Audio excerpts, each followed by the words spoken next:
2 Samuel chapter 20. Nagrebelde si Sheba. Nung time na yun, nagkataong may isang lalaking pasaway na nandun din, si Sheba na anak ni Bikri na galing sa tribe ng Benjamin. Pinatunog niya ang trumpet at sumigaw siya, "Baliwala tayo kay David, wala tayong kwenta sa anak ni Jess. Mga taga-Israel, umuwi na tayo." Kaya iniwan ng mga taga-Israel si David at sumama sila kay Sheba na anak ni Bikri. Pero patuloy na sumunod ang mga taga-Juda sa kanilang haring si David at sinamahan siya mula Jordan hanggang Jerusalem. Nang dumating si David sa palasyo niya sa Jerusalem, kinadar niya yung 10 niyang asawang lingkod na iniwan niya para mangalaga sa palasyo. Pinagsama-sama niya sila sa isang bahay para bantayan. Sinustentuhan niya sila pero hindi na siya sumiping pa sa kanila. Namuhay sila na parang mga byuda. Nandun lang sila hanggang sa araw na mamatay sila. Tapos sinabi ng hari kay Amasa, "I-gather mo dito ang mga sundalo ng Juda sa loob ng 3 araw. Dapat nandito ka rin nun." Nagpunta nga si Amasa para i-gather ang mga taga-Juda. Kaso sa sobrang tagal niya, lumipas na yung araw na sinabi ng hari. Kaya sabi ni David kay Abishai, "Mas delikado tayo kay Sheba na anak ni Bikri kaysa kay Absalom. Isama mo ang mga tauhan ko at habulin niyo si Sheba. Baka makahanap pa siya ng city na may matibay na depensa at matakasan pa tayo." Sumama sa kanya ang mga tauhan ni Joab, pati yung mga Cherethites, mga Peletites at lahat ng mga warriors. Umalis sila ng Jerusalem para hulihin si Sheba na anak ni Bikri. Nang makarating sila sa malaking bato sa Gibeon, sinalubong sila ni Amasa. Nakadamit panggera si Joab noon at may nakasuksok na espada sa sinturon niya. Pero umusuli ito habang papalapit siya kay Amasa. Sabi ni Joab kay Amasa, "Kamusta ka, kapatid?" Tapos hinawakan niya sa balbas si Amasa para i-greet ito. Pero hindi napansin ni Amasa na may hawak na espada si Joab at sinaksak siya nito sa tiyan, kaya lumabas ang bituka niya at namatay siya agad. 1 beses lang siya sinaksak ni Joab. Tapos hinabol na ni Joab at ng kapatid niyang si Abishai si Sheba na anak ni Bikri. Isa sa mga tauhan ni Joab ang tumayo sa tabi ng bangkay ni Amasa at sumigaw, "Sino mang kakampi ni King David at pabor sa ginawa ni Joab, sumama kay Joab." Nakahandusay pa noon sa gitna ng daan ang dugoang katawan ni Amasa. Nang mapansin ng lalaking sumigaw na humihinto ang mga dumadaang tao para tignan ang bangkay, kinaladkad niya ito sa bukid at tinakpan ng damit. Pagkatapos nito, tuloy-tuloy nang sumunod kay Joab ang mga tao para hulihin si Sheba na anak ni Bikri. Nang papunta na si Sheba sa Abel sa Bet Maaka, dinaanan niya ang lahat ng tribes na taga-Israel. Tapos nag-gather lahat ng pamilya ni Bikri at sinundan siya sa loob ng city. Dumating naman ang puwersa ni Joab at pinalibutan nila ang city ng Abel sa Bet Maaka. Naglagay sila ng rampa, paakyat at sinandal nila ito sa pader ng city. At sinimulan nilang gibain ang pader ng city. Niligtas ng isang matalinong babae ang city. Tapos may isang matalinong babae ang sumigaw mula sa loob ng city, "Makinig kayong mabuti. Sabihin niyo kay Joab na pumunta siya dito at meron akong sasabihin sa kanya."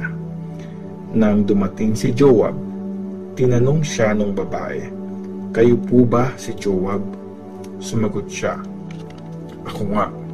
Tapos sabi sa kanya ng babae, "Please, pakinggan niyo po sana ang sasabihin ng servant niyo." Sumagot siya, "Nakikinig ako." Sinabi ng babae, "Matagal na pong may kasabihan ang mga ancestors natin. Kung gusto nyo ng magandang advice, pumunta kayo sa city ng Abel. Tapos, nasosolve na nila yung problema. Isa po ako sa mga mapayapang sumusunod at tapat sa Israel. Sinisira niyo po ang isang city na mahalaga sa Israel. Bakit niyo po wawasakin ang city? Kay Lord po ito. Sumagot si Joab, wala akong intensyon na wasakin ang city niyo. Wala sa plano namin yan. Pero may isang lalaking mula sa mabundok na bayan ng Ephraim, Sheba ang pangalan niya, na anak ni Bikri. Kinalaban niya kasi si King David. Isuko niyo siya at iiwan ko ang city. Sabi ng babae kay Joab, sige, ihahagis namin ang ulo niya diyan sa iyo sa kabilang pader. Tapos, pinuntahan ng babae ang lahat ng mga tao at sinabi ang kanyang plano. Pinugutan nila si Sheba na anak ni Bikri at hinagis nila ang ulo nito kay Joab sa kabilang pader. Kaya pinatunog ni Joab ang trumpet at iniwan na nila ang city. Nag-uwian na silang lahat pero si Joab tumiretso sa Jerusalem para puntahan ang hari. Ang mga officers ni David. Si Joab ang commander ng buong army ng Israel. Ang anak naman ni Jehoiada na si Benaiah ang commander ng mga Cherethites at mga Peletites na mga bodyguard ni David. In charge naman sa patrabaho si Adoniram at ang tagalista naman ay si Jehoshaphat na anak ni Ahilud. Si Sheba ang tagasulat ng hari. Tapos sina Sadok at Abiathar ang mga priest. Priest din ni David si Ira na taga Jair. 2 Samuel chapter 21. Pinatay ang buong pamilya ni Saul. Noong time ng paghahari ni David, nagkaroon ng 3 years na tuloy-tuloy na taggutom. Kaya nag-consult si David kay Lord. Sabi ni Lord, guilty ng murder si Saul at ang pamilya niya kasi pinapatay niya yung mga taga-Gibeon. Kaya pinatawag ng hari ang mga taga-Gibeon at kinausap sila. Hindi mga Israelites ang mga taga-Gibeon, mga natira sila sa lahi ng mga Amorites, kahit na nangako ang mga Israelites na hindi sila papatayin. Sinubukan ni Saul na ubusin sila dahil sa pagmamahal niya sa Israel at Juda. Sabi ni David sa mga taga-Gibeon, anong gusto niyong gawin ko para sa inyo? Paano namin mababayaran ang ginawa sa inyo ni Saul para i-bless nyo ang bayan ni Lord? Sumagot ang mga taga-Gibeon, hindi po mababayaran ng silver o gold ang ginawa ni Saul at ng pamilya niya. Hindi rin po namin gustong may mamatay sa Israel para sa amin. Sabi ng hari, kung ganon, sabihin nyo ang gusto nyong mangyari. Sinabi nila, sinubukan po ng taong yon na ubusin ang lahi namin para hindi kami magkaroon ng lugar dito sa Israel. Kaya ibigay niyo po sana sa amin ang 7 lalaking mula sa pamilya ni Saul. Bibitayin namin sila malapit sa lugar kung saan wino-worship si Lord, dun sa Gibeon na bayan ni Saul na pinili ni Lord para maging hari. Sumagot ang hari, sige, ibibigay ko sila sa inyo. Pero niligtas ni David ang apo ni Saul na si Mephibosheth dahil sa promise nila ni Jonathan sa isa't isa sa harap ni Lord. Tapos kinuha ng hari ang anak ni Saul kay Rispa na sina Armoni at Mephibosheth. Si Rispa ay daughter ni Aya. Kinuha rin ng hari ang 5 anak ni Merab kay Adriel na anak na lalaki ni Barzillai na taga Mehola. Si Merab ay daughter ni Saul. Pinigay sila ni David sa mga taga-Gibeon at binitay nga sila ng mga ito sa bundok, malapit sa lugar kung saan wino-worship si Lord. Magkakasama silang pinatay nung umpisa ng anihan ng mga barley. Kaya kumuha si Rispa na daughter ni Aya ng sako at gumawa siya ng masisilungan sa ibabaw ng bato. Mula umpisa ng anihan hanggang tag-ulan, hindi niya hinayaan ang mga bangkay na dapuan ng mga ibon sa umaga at puntahan ng mababangis na hayop sa gabi. Nung nalaman ni David ang ginawa ni Rizpa na asawang lingkod ni Saul, pumunta si David sa Jabesh sa may Gilead para kunin sa mga taga roon ang mga buto ni Saul at ng anak niyang si Jonathan.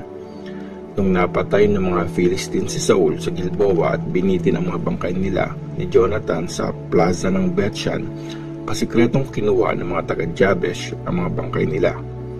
Pagkakuha niya, dinala ni David ang mga buto ni Saul at Jonathan, pati na rin ang mga buto ng mga 7 lalaking binitay sa Zela na sakop ng Benjamin. Tapos, pinalibing niya ang mga buto ni Saul at Jonathan sa libingan ng ancestor nilang si Kish. Ginawa nila lahat ng inutos ng hari. Pagkatapos nun, sinagot ng Diyos ang prayer nila at blines niya ang buong lupain. Ang gera laban sa mga higante ng Philistine. Dumating uli ang time na nagkagera sa pagitan ng Philistines at ng Israel. Kaya nilabanan sila ni David at ng mga warriors niya. Habang nakikipaglaban, napagod si David. Nandun si Ishbi-Benob na galing sa lahi ng mga higante at gusto niyang patayin si David. Halos 4 kilos ang bigat ng kanyang sibat at meron siyang bagong espada. Pero tinulungan ni Abishai na anak ni Zeruiah si David at pinatay niya ang higante.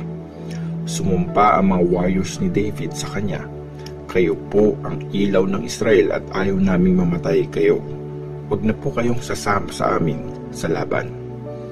Pagkatapos nito, isang gera na naman ang nangyari laban sa mga Philistines sa Gob.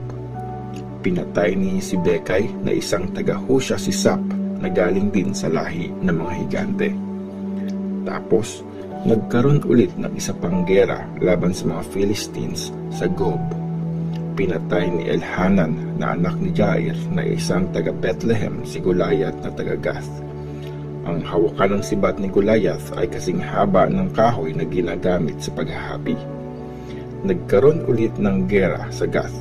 May napakalaking lalaki dun na may tig-6 na daliri sa mga kamay at paa. Kaya 24 lahat ang daliri niya. Galing din siya sa lahi ng mga higante. Nung hinamon niya ang Israel, pinatay siya ni Jonathan na anak ni Shammah na kapatid ni David. Galing sa lahi ng mga higante ng Gath ang 4 na ito, pero pinatay silang lahat ni David at ng mga sundalo niya.